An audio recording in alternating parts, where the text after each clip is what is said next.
So I was telling that since the disease of sickle cell anemia,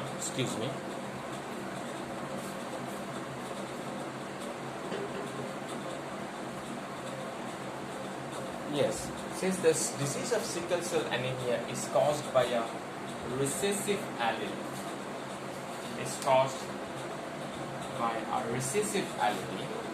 and the individual does not usually live longer up to the age of reproduction or reproductive ability, this disease is supposed to naturally eradicate or vanish away from the society or from the human civilization. This is supposed to happen naturally if the disease is caused by a recessive allele and the individual dies very easily, doesn't reproduce. The individual doesn't reproduce. So it is supposed to naturally go away and vanish.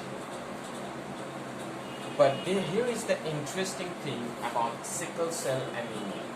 This is not very common in countries in countries all over the world, but in specific areas where malaria is prevalent, in places of North Africa where malaria is very common, where malaria is very dangerous and killing people, in that place this disease of sickle cell anemia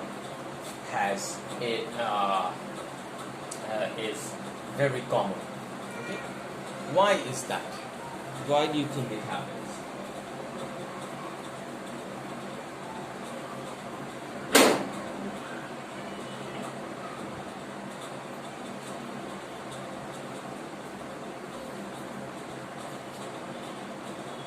In places of North Africa where malaria is prevalent, in those places, not North Africa, West Africa, this disease of sickle cell anemia is very, very prevalent. Why is that? Because of this. Let's say this is a zone of West Africa, and these are individuals, right? They are all mixed together.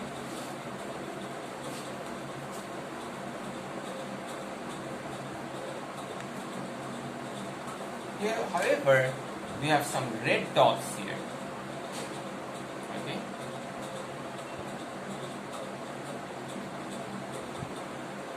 We have some red dots here, for example.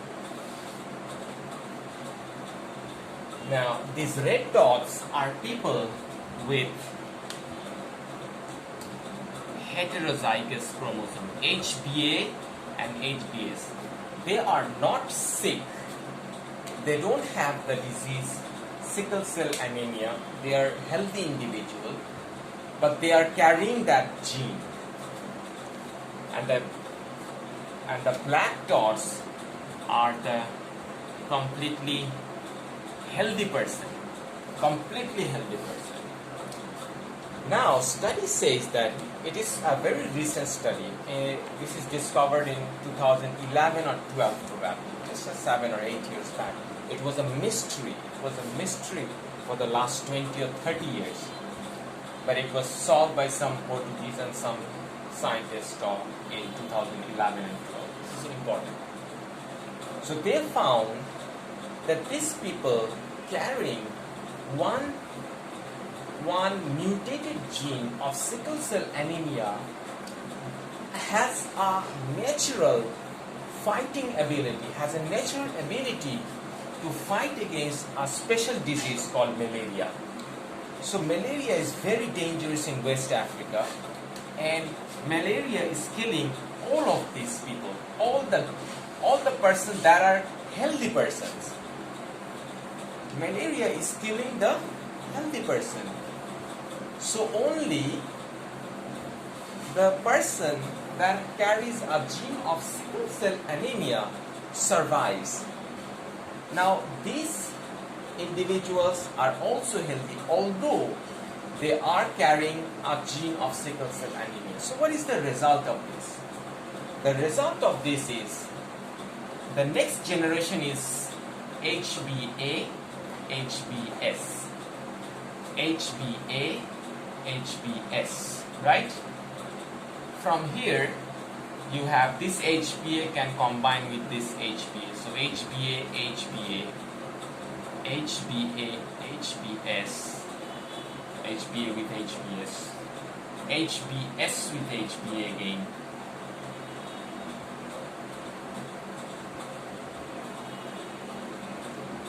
So this is the next generation after a malaria season. After a season of malaria, this is the next generation. So what happens?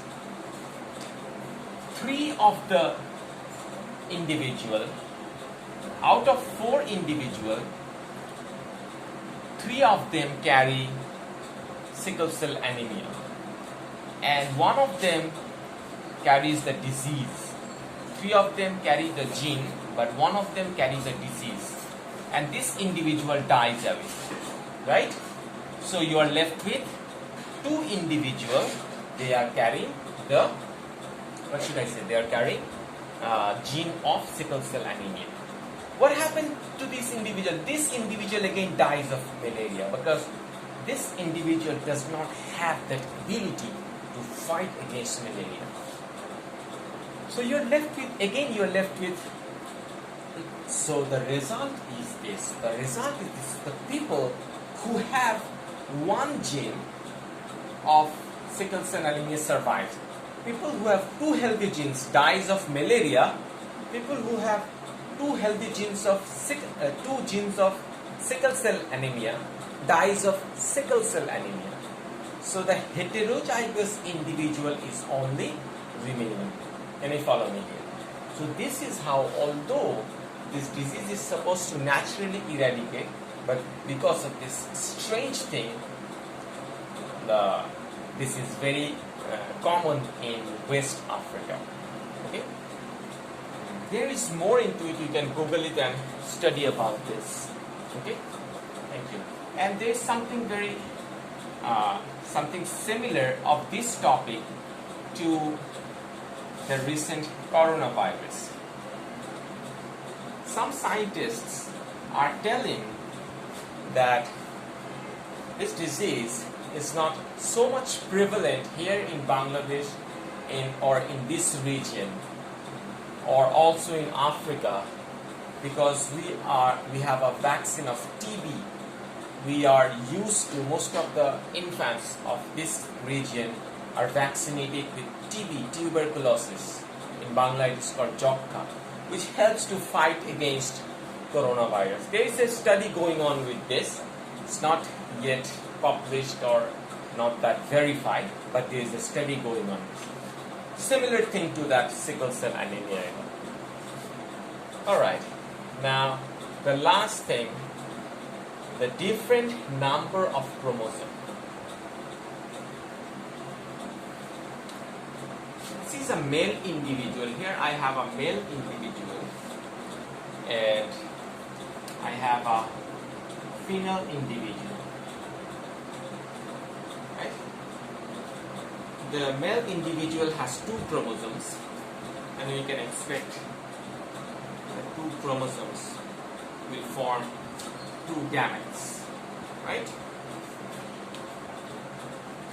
When forming gametes, the chromosome number separates. From the female, 2 gametes are produced, but interestingly, here both the chromosomes comes into one of the cell. The other cell lacks the chromosome, right? And now, for example, let's say this black one fuses with this, and you have something like this: black, black, and a red. Let me repeat this if you didn't understand this. So when gametes are produced, the chromosomes are separated. two parts of the chromosomes are separate. Each of them goes into one of the gametes. Similar thing happened for male. But here's something abnormal happening, that probably one of the cell, in one of the cell there was an abnormality, and the number of the chromosome that was supposed to be here couldn't go there and remain in one of the cells and fused with a male gamete. The result is 3 chromosomes. There's no such thing as 3 chromosomes normally. This is an abnormal case. An example of this is Down's syndrome. An example of this is Down's syndrome. So when people have Down syndrome, there are 47 chromosomes. What is the result of Down syndrome? The result is abnormality, abnormal behavior. There are a lot. Stunted growth. That means that individual will not grow properly. And there are many. Sometimes people have a big head, a large head. There are some other. Another is short fingers. Stunted growth means reduced growth. These are the things that can happen when a person has 47 chromosomes and a person has Down syndrome. Okay? So these are the 3 examples and 3 different types of genetic mutation. Genetic mutation can therefore occur due to absence of something in the gene structure, change in the shape of the gene structure, number of chromosomes in the gene structure. Okay? Now, so what we have learned so far? We have learned so far that mutation is a bad thing. Mutation is a bad thing. But you will be surprised to know that mutation is not always bad. There are times when mutation is helpful. There are many scientists, researchers who suggest that without mutation, many of the organisms would have gone extinct. Without mutation, many of the organisms may have gone extinct. They couldn't survive. An example could be something like this. Let's say, for example, giraffe. Let's say giraffe. We all know that giraffes have long legs, right? Giraffe. These are tall grasses. We all know giraffes has tall neck.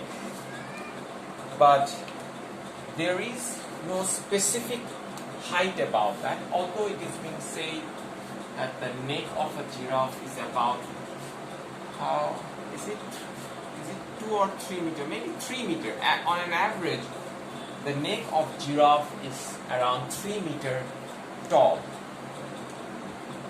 Now, it's not like that all the giraffes will be 3 meters tall, isn't it? Will have a neck with 3 meters height. Not all human beings are of same height. I am 5'6". My father is shorter than me. I have a brother who is of similar height. I have a sister who is shorter than me. Likewise, it's not always that all the people will have same height. But that height is actually determined by genes. But by natural, let's say this is one giraffe number 1, and this is giraffe number 2, and this is giraffe number 3.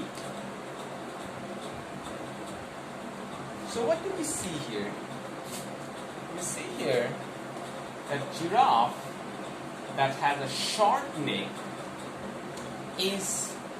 have a better ability to survive, because lions or predators cannot see them. When a predator comes into a herd of giraffe, let's say a group of lion comes and attacks a group of giraffe, so the giraffe that have smaller neck can easily hide into the tall grasses.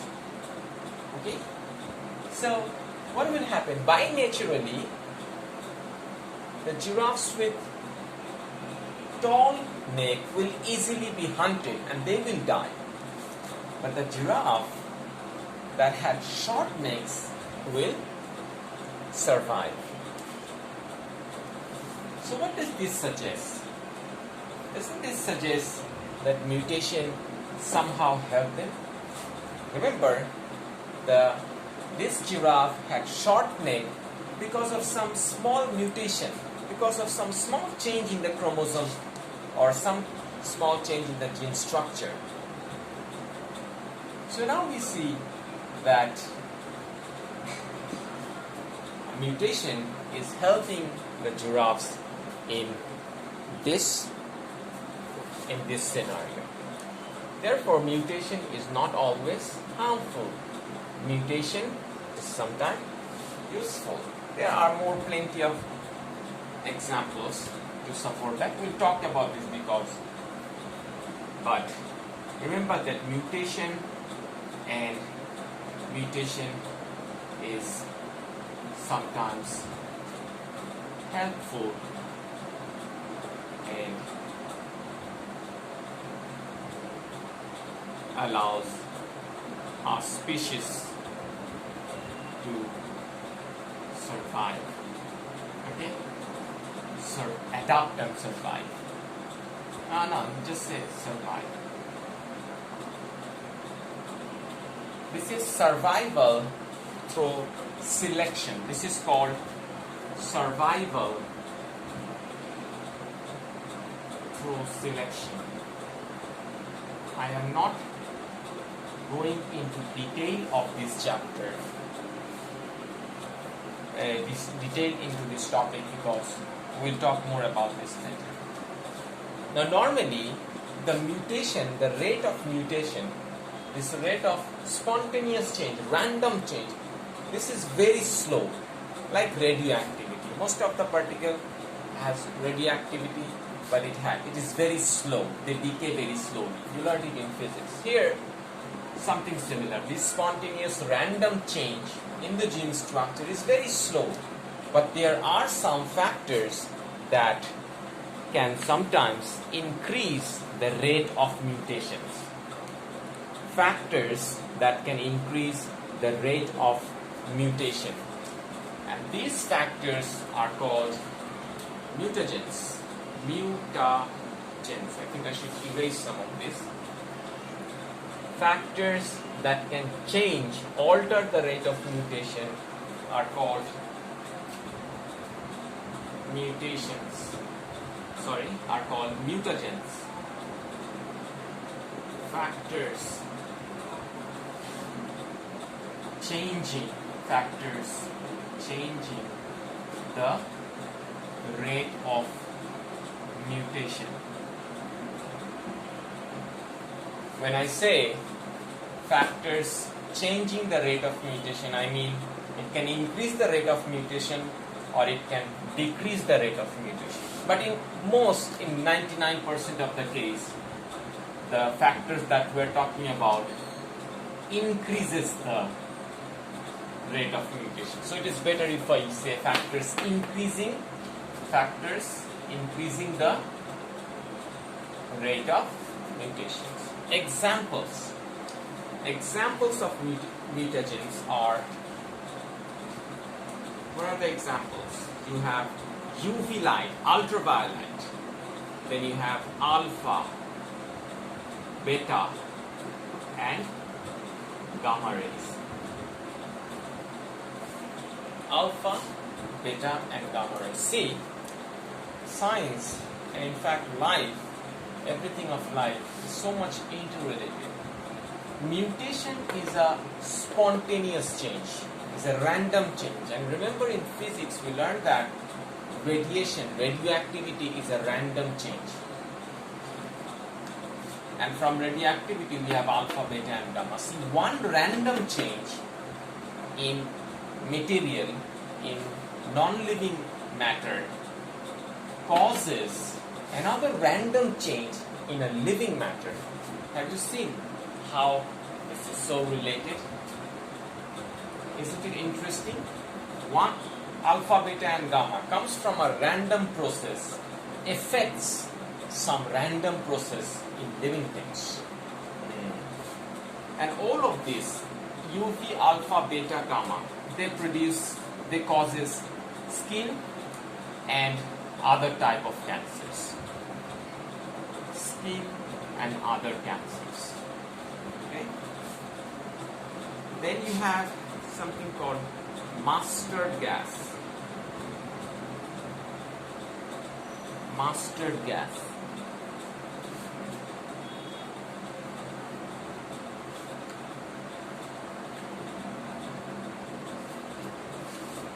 This is something that causes a kind of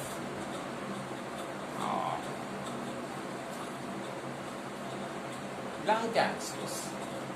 Yes. And we have other things called formaldehyde. We have other things called formaldehyde. You have heard of formaldehyde, didn't you? A chemical that is being used in food and other vegetables to preserve it. Formalin, the word that you have heard so far. This causes cancer in nasal cavities. So if you eat a food or if you eat food that contains a lot of formaldehyde, it may cause cancer in your nasal cavities. It will change the gene structure, it will change the chromosome structure of your cell, and you may have a cancer in nasal cavity. And that's why the World Health Organization and the food program, they have restricted the use of formaldehyde. Another disease that formaldehyde can cause is a very dangerous one, leukemia, a type of blood cancer that destroys your white blood cell. And people who have this kind of disease usually suffer and dies very severely. Then you have some kind of ferrous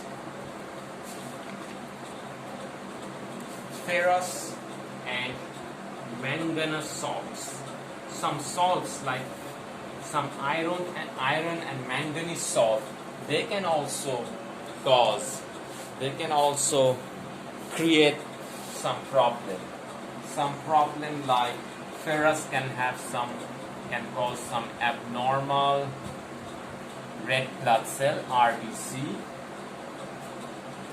Manganese salts can affect your growth, individuals, okay, and they can have some problem in brain also.